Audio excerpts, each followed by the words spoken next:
Bonjour à tous. Un arrêté anti-mendicité agressive signé hier par le maire de Besançon sur la zone commerciale de Château-Farine et 7 rue du centre-ville.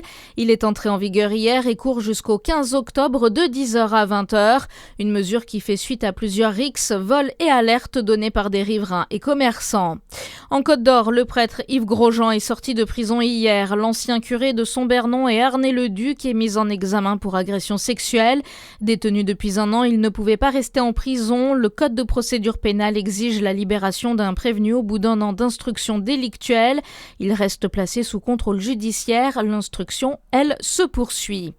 Réouverture inattendue de la piscine du Grand Chalon cet été. L'espace nautique a fermé ses portes il y a quelques jours en prévision d'importants travaux. Mais hier, l'agglomération chalonnaise a annoncé que le démarrage effectif du chantier interviendra plus tardivement. Bonne nouvelle pour les usagers, la piscine va pouvoir ouvrir au public. La fête du Tour a lieu aujourd'hui à Champagnole, une journée pour célébrer le passage du Tour de France le dimanche 19 juillet. Les festivités se tiendront place de la mairie pour une journée placée sous le signe du sport. À partir de 9h, animation et moment de partage. À 11h30, inauguration officielle de la ligne de départ. N'oubliez pas votre vélo.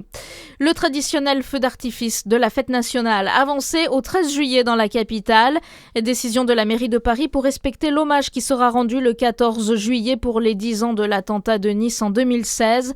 La ville de Paris précise que le défilé militaire sera maintenu le 14 juillet sur les Champs-Élysées. 22 000 policiers et gendarmes mobilisés, eux en France ce soir, dont 8 000 à Paris. Un dispositif XXL pour prévenir tout débordement en marge de la finale de la Ligue des Champions entre le PSG et Arsenal. La rencontre débute à 18h à Budapest.